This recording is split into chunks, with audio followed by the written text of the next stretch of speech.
बिस्मिल्लाहिर्रहमानिर्रहीम। अस्सलाम वालेकुम नादरीन, आप यूट्यूब चैनल देख रहे हैं। मैं इमरान खान हूँ। सबसे पहले तो इमरान खान साहब का जो स्टेटमेंट है जो ऑफिशियली उनके ट्विटर अकाउंट से जारी हुआ वो मैं आपके सामने रखता हूँ। लेकिन जो सहाफ़ी इमरान खान साहब को मिले हैं उनसे जो खबरें बाहर आ रही हैं वो इससे मुख्तलिफ हैं। वो ये कह रहे हैं कि इमरान खान साहब ने जेल में जो बातें की वो इससे बहुत ज़्यादा सख्त थी, और जो पाकिस्तान तहरीक इंसाफ के सोशल मीडिया ने इमरान खान साहब का स्टेटमेंट सोशल मीडिया पे यानी एक्स के ऊपर जारी किया वो उतना सख्त नहीं है जितनी सख्त बात इमरान खान साहब ने की है। अब इन दोनों में फ़र्क क्या है मैं आपको बाद में बताता हूँ। पहले देखें इमरान खान क्या कह रहे हैं। तमाम पाकिस्तानियों को मुल्क पर मुसल्लत जुल्म के निज़ाम के ख़िलाफ़ हकीकी आज़ादी की तहरीक का हिस्सा बनना चाहिए ताकि हम हकीकी मानों में एक आज़ाद कौम बन सकें। हम यकजा होकर मुकाबला करेंगे तो ये जुल्मत का निज़ाम ज़रूर ज़मीन बोस होगा। 5 अगस्त को शुरू होने वाली तहरीक इस वक्त तक जारी रहेगी जब तक मुल्क में जमहूरियत अपनी असल रूह के साथ बहाल नहीं हो जाती। अब अवाम निडर हो चुके हैं, हर खौफ का बुत टूट चुका है। 5 अगस्त के बाद 14 अगस्त की तारीख भी इस सिलसिले में अहम तरीन है। 14 अगस्त 1947 को हमने बैरूनी गुलामी से आज़ादी हासिल की थी। अब हमें गुलामी की इससे भी बदतर सूरत हाल का सामना है जहां तमाम इदारों को अपाहिज करके सारे बुनियादी हुकूक मुअत्तल कर दिए गए हैं। जैसे हमारे आबाओ अजदाद ने अंग्रेज़ों के खिलाफ जद्दोजहद करके आज़ादी हासिल की थी, हमें भी इस करप्ट निज़ाम से आज़ाद होना है और ग़ुलामी को ठुकराना है। पीपल्स पार्टी और नून लीग आसिम मुनीर के लिए वैसा ही कठपुतली का किरदार अदा कर रही हैं जैसा काफ लीग ने मुशर्रफ के लिए किया था। उनका किरदार सियासी जमात का नहीं, एस्टेब्लिशमेंट के पॉलिटिकल फ्रंट का है। इसी आड़ में करप्शन और लूट मार का सिलसिला भी जारी है। 77 साल लगाकर पाकिस्तान में मुश्किल से चंद इदारे खड़े हुए थे जहां बार बार मार्शल लॉ लगते रहे जिसने इस अमल को दुश्वार बनाया, मगर फिर भी इदारे मौजूद थे।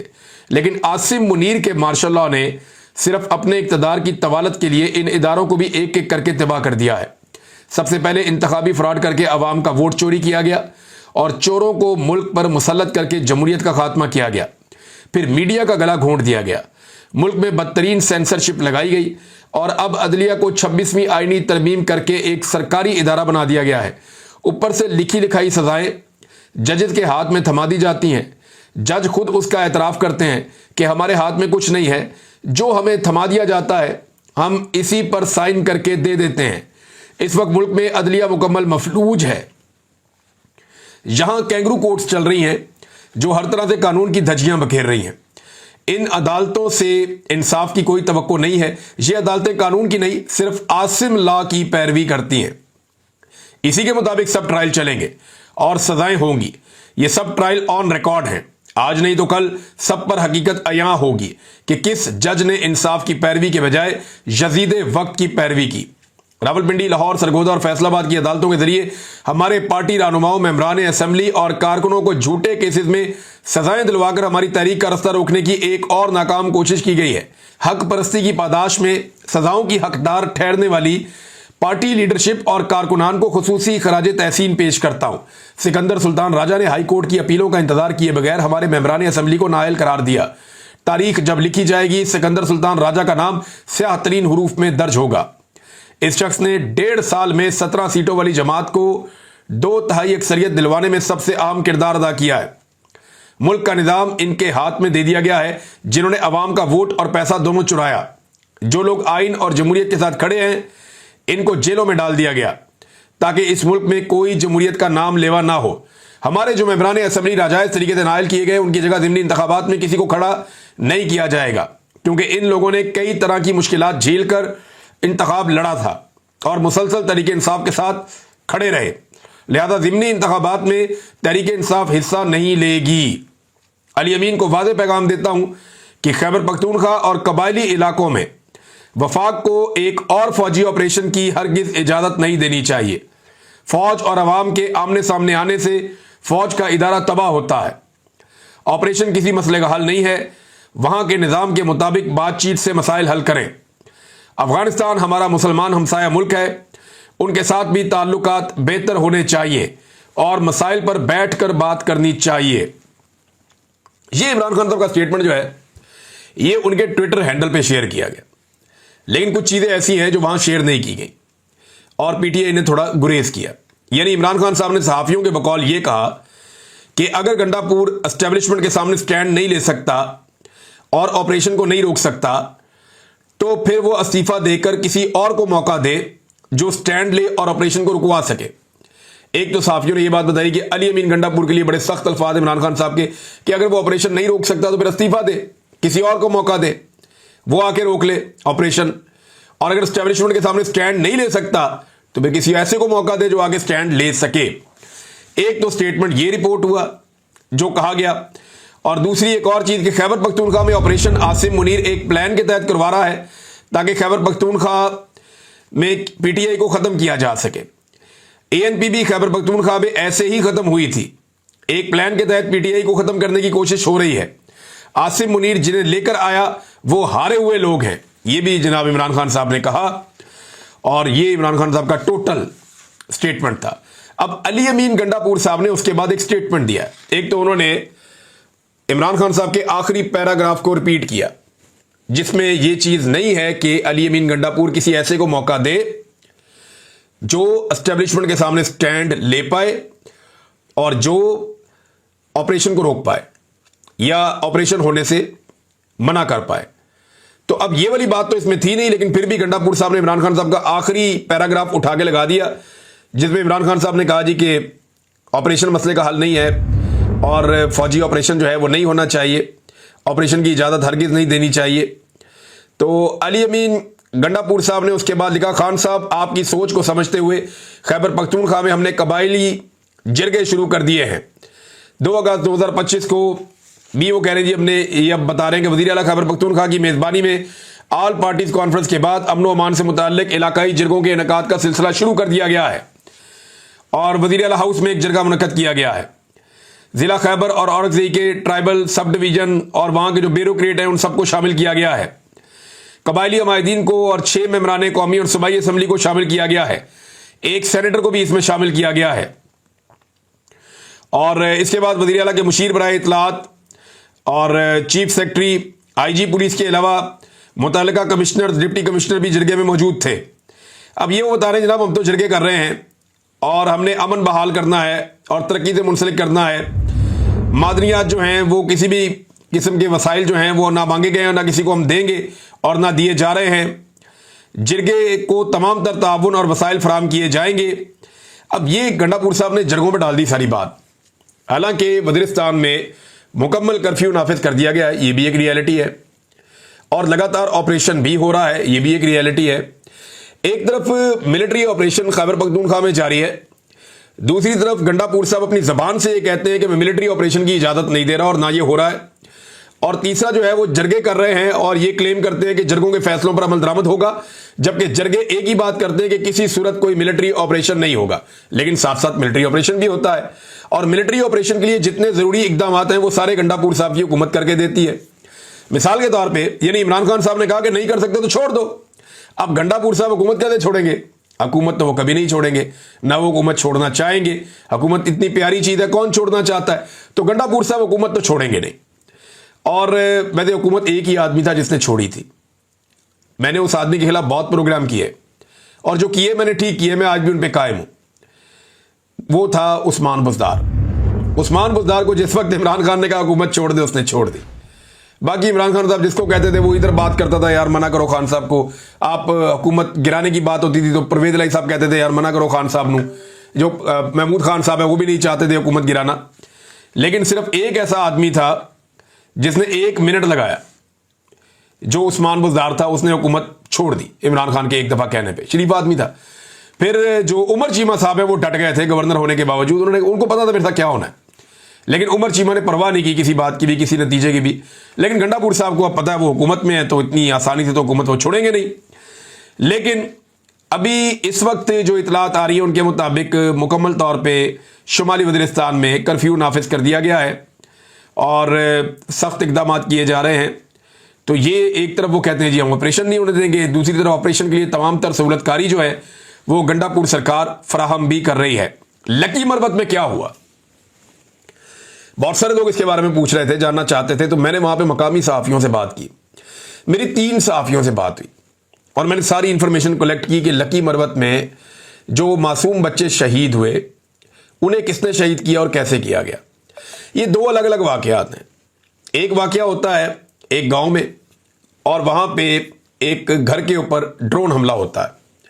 सिक्योरिटी जराए बाद में कहते हैं जी ये ड्रोन आके गिर गया है और ये कोई क्वाड कॉप्टर है और ये कोई दहशतगर्दों का था, यहां आके गिर गया, तो इसकी कोई कंफर्मेशन हुई नहीं। यानी जो सहाफ़ी हैं उन्होंने कहा जी ये क्वाड कॉप्टर और वो जो गलती से गिरने वाला वो मामला नहीं है, ये ड्रोन अटैक था। जो सिंपल हमें समझ आ रहा है ये ड्रोन अटैक था। और जो इसकी एफआईआर दर्ज हुई वो भी नामालूम ड्रोन अटैक की ही एक एफआईआर दर्ज हुई है। इस ड्रोन हमले में भी सही निशाना नहीं बनाया जा सका और एक मुअम्मर शख्स शहीद हो गया, उसके साथ एक बच्चा शहीद हो गया, 2 खवातीन बहुत शदीद जख्मी हो गई। तो ये ड्रोन हमला है जिसकी एफआईआर हो चुकी। दूसरा वाकया है एक मार्टर गोला फटा है। कुछ लोग कह रहे थे कि ड्रोन हमला है, लेकिन वो क्लैरिटी आ गई, मेरी बात हुई सहाफियों से, तो ये मार्टर गोला नहीं, इसको RPG-7 कहते हैं। RPG-7 जो है वो एक रॉकेट लॉन्चर है। इसको पाकिस्तान की फौज भी इस्तेमाल करती है, इसको जो है वो तालिबान भी इस्तेमाल करते हैं, मुख्तलिफ जो दहशतगर्द तंजीमें हैं वो भी इस्तेमाल करती है। ये जो RPG के गोले हैं और ये रॉकेट लॉन्चर है, ये हमने भी थोड़े दिन पहले उनके पास भी देखे हैं। वो जो कच्चे के डाकू हैं उनके कंधों के ऊपर भी रॉकेट लॉन्चर लगे हुए हैं, जरा पुराने मॉडल के हैं, लेकिन RPG यही है, RPG-7। और जो मकामी लोग हैं जो हथियारों को समझते हैं उन्होंने कहा जी RPG-7 था जो वहां पे फटा है। अब इसमें कुछ लोग ये कहते हैं और जो जख्मी बच्चे हैं वो भी ये बताते हैं कि ये कोई एक शोला सा आया आसमान की तरफ से, वो आकर गिरा और उसके बाद धमाका हो गया। लेकिन जो मकामी लोग हैं कुछ बच्चे जो जख्मी हुए वो ये कहते हैं कि हमें ये खेलते हुए मिला था, हम इसको लेकर आए और हम इसे खोलने की बच्चे को कोशिश कर रहे थे तो ये धमाका हो गया। ये 2 बातें वहां पे मशहूर हुई हैं। लेकिन ज्यादा लोग ये कहते हैं कि शायद ये खेलने के दौरान बच्चे से खेल रहे थे। अब देखें, हमारे बच्चे खिलौनों के साथ खेलते हैं, पाकिस्तान की मिलिट्री एस्टेब्लिशमेंट जो है उनके सारे बच्चे खिलौनों के साथ खेलते हैं। जितने बड़े बड़े ताकतवर सियासतदान हैं उन सबके बच्चे खिलौनों के साथ खेलते हैं। लेकिन खैबर पख्तूनख्वा के कबायली इलाकों में बच्चे RPG के साथ खेल रहे हैं। क्यों? उनकी जमीन पे ये पहुंचा कैसे? उनकी जमीन पे ये पहुंचाया किसने? इसके साथ जिम्मेदार कौन है? कौन बताएगा कि आज खैबर पख्तूनख्वा के इलाकों में या कबायली इलाकों में जो आग लगी है, जो बलूचिस्तान में आग लगाई है मुशर्रफ साहब ने, उसके लिए जिम्मेदार कौन है? कौन इसकी जिम्मेदारी कबूल करेगा? भुट्टी साहब को तो कत्ल कर दिया अपनी अकड़ के अंदर। परवेज मुशर्रफ ने मुक्का लहरा कर कि फिर मैं ये कर दूंगा, मैं वो कर दूंगा, तो फिर उन्होंने अकबर भुट्टी साहब को कत्ल कर दिया, वो शहीद हो गए। लेकिन उसके बाद से लेकर अब तक 10,000 लाशें हमने उठाई हैं और लाशें गिरने का सिलसिला आज भी जारी है। जबरी तौर पे लोगों को गुमशुदा कर करके भी कुछ हासिल नहीं हुआ। खवातीन को उठाकर जेलों में डाल दिया, कुछ हासिल नहीं हुआ। लगातार तशद्दुद की सियासत की जा रही है, वहां पे जबर इंसानी हकूक की पामालियां हो रही है। बलूचिस्तान में कुछ भी नहीं हुआ, होना भी नहीं है, ये पॉलिसी नहीं चलती होती। इसी तरह से खैबर पख्तूनख्वा के अंदर भी ये सारा कुछ किया गया।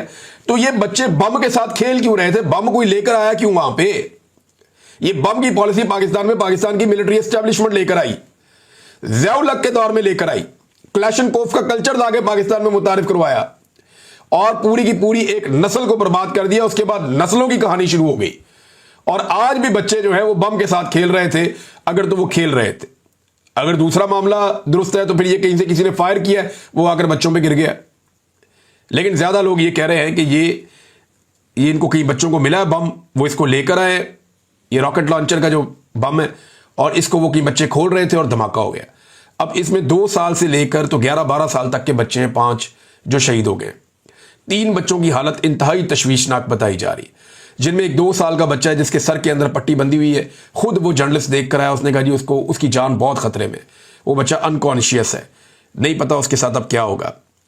तो नादरीन, ये है वो सूरत हाल जो मैंने आपके सामने शेयर कर दी। इसमें एक जो ड्रोन हमला वो भी मैंने आपको बताया। अब इमरान खान साहब के बेटों के हवाले से जो फाइनल खबर आई वो ये आई कि उन्होंने वीज़े अप्लाई किए हुए हैं और उनके ट्रैकिंग आईडीज भी आ गए हैं, बल्कि मैंने इसको सोशल मीडिया पे शेयर भी किया था।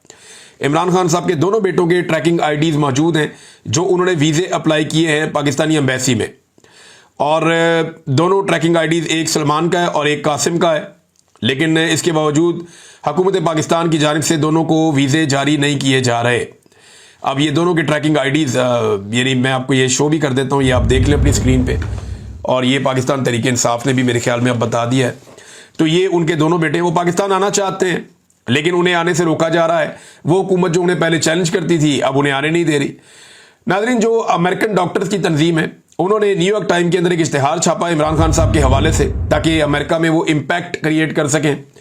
तो इमरान खान की जो कैद है, जुल्म है, बर्बरियत है, उसके ऊपर आसिम मुनीर साहब के बारे में जो इमरान खान साहब का स्टेटमेंट है कि अगर मुझे जेल में कुछ हो गया तो फिर जिम्मेदार आसिम मुनीर साहब होंगे।